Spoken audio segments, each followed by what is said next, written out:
പരിസ്ഥിതി ടെൻഷൻ ഉണ്ടോ? വായിക്കാം. ഓക്കെ, തുടങ്ങി. തലചായ്ക്കാൻ ഒരു വീടെന്ന വലിയ സ്വപ്നം മനസ്സിൽ കൊണ്ടു നടക്കുന്ന അനേകം കുരുന്നുകളുണ്ട് നമുക്ക് ചുറ്റും. കോട്ടയം താഴത്തങ്ങാടി പാലത്തിന് താഴെ മീനച്ചിലാറിന്റെ മധ്യത്തിൽ അഭയം തേടേണ്ടി വന്ന ഒരു കുടുംബമുണ്ട്. ആ കുടുംബത്തിലെ 3 കൊച്ചുകുട്ടികളെ പറ്റിയുള്ള വാർത്ത കാണാം ഇനി. അനിയന്മാരായ വൈശാഖിനെയും വിശാഖിനെയും കണ്ണിമയ്ക്കാതെ കാക്കുകയെന്ന വലിയ ഉത്തരവാദിത്തമുണ്ട് ചേട്ടൻ മനീഷിന്. ഈ തുണിമറയ്ക്കപ്പുറം മീനച്ചിലാറാണ്. ഇവർ അല്പം വേഗത്തിലൊന്നോടിയാൽ എന്ന് ചിന്തിക്കാൻ പോലും മനീഷിന് പേടിയാണ്. ഒരു മഴക്കാലത്ത് ഈ കുഞ്ഞുങ്ങൾ വെള്ളത്തിൽ പോയതുമാണ്.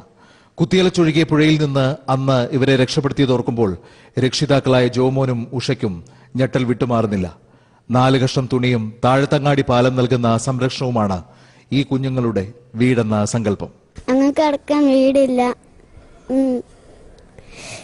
പഠിക്കാൻ ബുദ്ധിമുട്ടാ, മഴ വരുമ്പോ പഠിക്കാൻ പാടാ, ഓടിക്കളിക്കുമ്പോ പേടിയാവും, ആറ്റിലേക്ക് അങ്ങനെ ഓടിയെങ്കിലോ അതുകൊണ്ട് ഞങ്ങൾ ഈ സൈഡ് അടച്ചിട്ടേക്കുന്നു. ബന്ധുക്കളുടെ എതിർപ്പിനെ അവഗണിച്ചുള്ള പ്രണയവിവാഹമാണ് ജോമോനെയും ഉഷയും കുഞ്ഞുങ്ങളെയും ഇവിടെ വരെ എത്തിച്ചത്. കോട്ടയം MP ഇടപെട്ടതിനെ തുടർന്ന് ഒരു വീട് വെച്ച് നൽകാമെന്ന വാഗ്ദാനം ഇവർക്ക് കിട്ടിയെങ്കിലും അത് യാഥാർത്ഥ്യമായിട്ടില്ല. വല്ലപ്പോഴും കിട്ടുന്ന പണി കൊണ്ട് ജീവിതം നയിക്കാൻ ക്ലേശിക്കുന്ന ജോമോൻ ഒരു നല്ല വീട് വേണമെന്ന മക്കളുടെ നിരന്തര ആവശ്യത്തിന് മുന്നിൽ നിസ്സഹായനാണ്. ഈ ജീവിതം ഇങ്ങനെ എത്ര നാൾ തുടരുമെന്ന് ഇവർക്ക് നിശ്ചയമില്ല. ജീവിക്കാനുള്ള ഈ കുരുന്നുകളുടെ അവകാശമെങ്കിലും സംരക്ഷിക്കപ്പെട്ടിരുന്നെങ്കിൽ. ഷഫീഖ് മുഹമ്മദിനൊപ്പം താഴത്തങ്ങാടി പാലത്തിന് കീഴിൽ നിന്ന് ബിനുരാജ്, ഏഷ്യാനെറ്റ് ന്യൂസ്. ഇനി നമുക്ക് ദില്ലിയിലെ രാജേഷ് കുമാർ ശർമ്മയുടെ അണ്ടർബ്രിഡ്ജ് സ്കൂളിലേക്ക് പോകാം.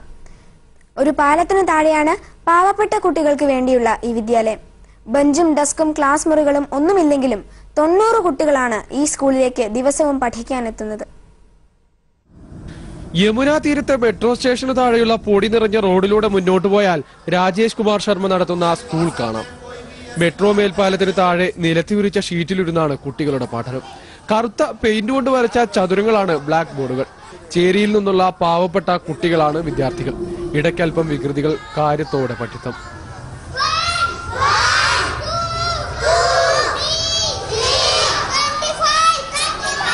നാലു വർഷമായി സ്കൂൾ തുടങ്ങിയിട്ട് മിടുക്കരായ 90 കുട്ടികളുണ്ട് ഇപ്പോൾ. പണമില്ലാത്തതിനാൽ ചെറുപ്പത്തിൽ പഠനം മുടങ്ങിയ സ്വന്തം അനുഭവം പാവപ്പെട്ട കുട്ടികൾക്ക് ഇനിയും ഉണ്ടാകരുത് എന്ന രാജേഷ് കുമാറിന്റെ ചിന്തയാണ് പാലത്തിന് താഴെയുള്ള ഈ സ്കൂളിന് തുടക്കമിട്ടത്.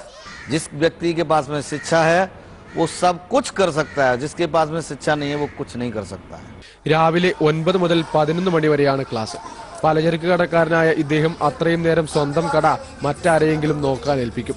1 രൂപ പോലും ഫീസ് നൽകണ്ട എന്ന് മാത്രമല്ല, ഇടയ്ക്ക് മധുരപലഹാരങ്ങളും പാനീയവും ഭക്ഷണവും എല്ലാം ഉണ്ട്. യൂണിഫോമും പുസ്തകങ്ങളും എല്ലാം ഫ്രീ. സഹായത്തിനായി 4 പേർ വേറെയുമുണ്ട് ഇപ്പോൾ. വിദ്യാഭ്യാസം കച്ചവടമാകുന്നുവെന്ന് പരാതി പറയുന്ന നാട്ടിൽ ഈ മനുഷ്യൻ വലിയ ഒരു മാതൃകയാണ്. ദില്ലിയിൽ നിന്ന് സഹൽസി മുഹമ്മദ്, ഏഷ്യാനെറ്റ് ന്യൂസ്. ന്യൂസ് ടൈമിൽ കൂടുതൽ വാർത്തകൾ ഇനി രജനി ആന്റി വായിക്കും. ഓക്കെ മോളെ, നന്നായി വായിച്ചു കേട്ടോ. Thank you. മറ്റു വാർത്തകൾ നോക്കാം. ഏഷ്യാനെറ്റ്